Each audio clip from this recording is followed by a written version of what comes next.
Okay. हाँ, तो ma'am यहाँ पे हम आर्यन इन्वेंशन के बारे में हम बात करना चाहेंगे और बहुत ही चर्चित टॉपिक है, लोग इसके बारे में जानना चाहते हैं हम्म, और बहुत सारे मिसकॉन्सेप्शन है इसके बारे में कि लाइक आर्यन सेंट्रल एशिया से हम्म, इंडिया आए थे हम्म, या फिर इंडिया से सेंट्रल एशिया या फिर हम्म, बाकी दुनिया में गए थे। हम्म, तो मैम इसके बारे में थोड़ा सा जो मिसकॉन्सेप्शन जो बना हुआ है हम्म, वो आप क्लियर करना चाहेंगे तो डेफिनेटली। बताइए। एक्चुअली क्या है कि इंडस की बात होती है, आर्यन इन्वेशन ना हो तो फिर मजा नहीं आता है। It hmm. Is like the cherry on top, सबसे मजेदार टॉपिक, सबसे स्पाइसी टॉपिक है आर्कियोलॉजी में। तो आर्यन इन्वेशन नहीं हुआ था। ये आर्कियोलॉजिकली, बायोलॉजिकली, एंथ्रोपोलॉजिकली हर तरीके से प्रूवन है कि इन्वेजन नहीं हुआ था। अच्छा। इन्वेजन का क्या मतलब होता है कि आप जबरदस्ती कहीं से आए, आपने वहां का लोगों को मारा मारा। पीटा, सब खराब किया और फिर अपना शुरुआत किया उस। और ये इन्वेजन नहीं हुआ था क्योंकि ये जो आइडिया है इन्वेजन, आर्यन इन्वेजन का थ्योरी, हम्म। ये अगेन ब्रिटिशर्स का एक मिस इंटरप्रिटेशन था। क्योंकि मोहेंजोदारो जो है वो साइट से अराउंड 100-150 स्केलेटन्स मिले थे। तो लोगों को, जो ब्रिटिशर्स थे, उनको लगा कि बाहर से कोई आया, यहाँ पे मारपीट हुई और सिविलाइजेशन की शुरुआत हो गई। ठीक है। और इनफैक्ट ब्रिटिशर्स का ये भी थॉट था कि जैसे वो वेस्ट से आके ईस्ट को, हमारी जगह को सिविलाइज कर रहे किया है उन्होंने, ऐसा वो ऐसा वो सोचते हैं। वो सोचते हैं। और वैसे उनको लगा कि सेंट्रल एशिया से कोई आया होगा, उन्होंने हमको सिखाया कि भाई कैसे तुम्हें रहना है, और वो आर्यंस थे। बट ऐसा कुछ भी नहीं हुआ था। बहुत लोगों का दिल टूटेगा ये सुन के। ऐसा कुछ भी नहीं हुआ। क्या है कि माइग्रेशन हुआ है, और माइग्रेशन तो अभी भी अभी चलता भी है। चल ही रहे हैं। Migration is a continuous process. उधर से लोग आते हैं, इधर से लोग जाते हैं। तो माइग्रेशन जरूर हुआ है, बट इन्वेजन करके बोलना कि हमको कल्चर सिखा दिया, ये बहुत गलत बात है। आर्यंस, ऐसा कुछ भी नहीं क्या हुआ था। आर्यंस वही हैं जो संस्कृत में हम पढ़ते हैं? देखिए, संस्कृत में आर्यंस उन लोगों को भी आर्य बोला, करके जो मेंशन हाँ, हुआ है आर्यंस जो। उनको भी बोला गया है जो नॉर्थ इंडिया में रहते हैं। अब अच्छा। और जो दक्षिण में रहते हैं, उनको दक्षिण के लोग बोले गए हैं। तो आप क्या बोलेंगे कि आप पूरे नॉर्थ इंडिया को, अगर आप पूरा नॉर्थ इंडिया देखें, जिसमें पाकिस्तान भी, अगर हम आर्कियोलॉजी हिस्ट्री देखें तो हम प्रेजेंट पॉलिटिकल बाउंड्रीज को नहीं देखते, क्योंकि उसके बेसिस पे हम नहीं पढ़ सकते, हाँ। नहीं समझ सकते। हमारा शेयर्ड कल्चर है उनके साथ। तो अगर आप देखें पूरे नॉर्थ इंडिया का पार्ट देखें तो वो सारे आर्यन है। क्यों? क्योंकि तो वो आर्यवर्त में रहते हैं, नॉर्थ इंडिया में रहते हैं। दक्षिण के लोगों को अगर आप बोलते हो ये दक्षिण के हैं, दक्षिण के हैं, अभी भी हम बोलते हैं, कोई हमको साउथ वाले। साउथ का, south it's like a general term कि भाई तमिलनाडु से हो, केरला से हो, आंध्रा से हो, तो आप साउथ इंडियन हो। वैसे ही आर्य जो टर्म था वो, this is my personal point of view, Arya जो टर्म था that is to notify northern part of the Indian subcontinent.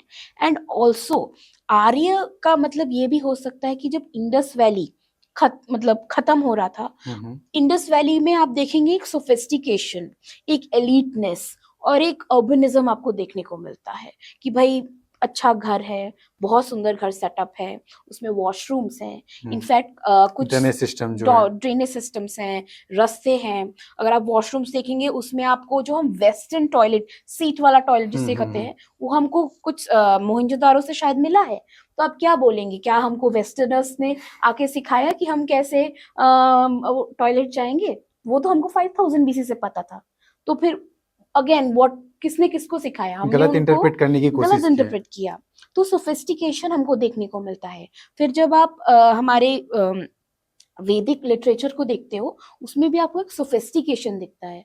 तो मुझे ऐसा लगता है आर्य का मतलब जो होता है वो एक सोफिस्टिकेशन को दर्शाता है। काफी सारे लोग इस चीज से शायद बोलेंगे कि ऐसा नहीं है, वो गलत बोल रही है। This is my point of view, this is what I believe कि ये एक अर्बनिज्म, एक सोफिस्टिकेशन, एक एलिटनेस को दर्शाता है। इसीलिए इसको आर्यवर्त बोला जाता है। एंड ऑल्सो ज्योग्राफिकल डिवीजन तो डेफिनेटली है।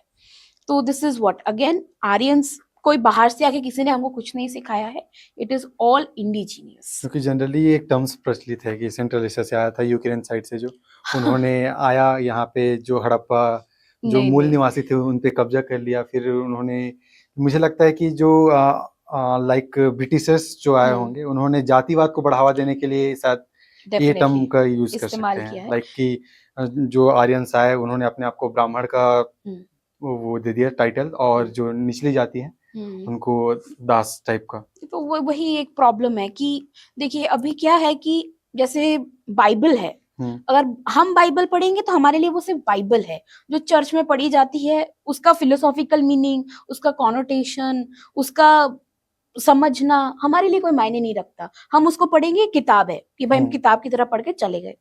वैसे ही उनके साथ भी है कि वो हमारे वेदों को, हमारे पुराण को पढ़ेंगे तो उसको वो वैसे ही पढ़ेंगे कि भाई जैसे वो लिखा है उसके पीछे का कहानी का मतलब क्या है, उसका फिलोसॉफिकल वैल्यू, उसका सिंबोलिज्म क्या है, वो कभी नहीं समझ सकते। अभी जैसे हम बोलते हैं कि 16 संस्कार हैं हमारे, है ना, हम्म, ये सिर्फ किताब में नहीं है, हम अपनी लाइफ में जीते हैं, है ना। हमारा भी कर्णवेद होता है, चूड़ाकर्म होता है, हमारा भी अंत्येष्टि होता है, सब कुछ होता है। तो जो किताब में लिखा है या जो भी वेदों में लिखा है वो हम प्रैक्टिकली एवरीडे करते हैं। हम ऐसे है कि सूर्य को पानी देते हैं या कोई पूजा करते हैं, तो कथा। मैं करती हूँ दिल्ली में बैठ के या कहीं पे बैठ के। तो जो लोग आपका केरला में रहते हैं या लक्षद्वीप में रहते हैं वो लोग भी तो सेम ही कर रहे होंगे ना। हम्म, तो ये जो है कि ये गलत इंटरप्रिटेशन हुआ है कि उनको, उनके लिए बाइबल बहुत होली है या कोई भी किताब बहुत होली है, पर उसके पीछे का कोई मतलब है ना। वैसे ही हमारे लिए ये किताबें बहुत होली हैं, बहुत सेक्रेड है हमारे लिए, बहुत पवित्र है, उसके पीछे एक कहानी है, एक मतलब है। तो इसी वजह से अगेन द मिस इंटरप्रिटेशन, और इतने सालों से मिस इंटरप्रिटेशन चलता आ चलता रहा आ है। रहा है। बट अभी वापस से कोशिश हो रही है कि जो सच्चाई है हम वो लोगों को दिखाएं।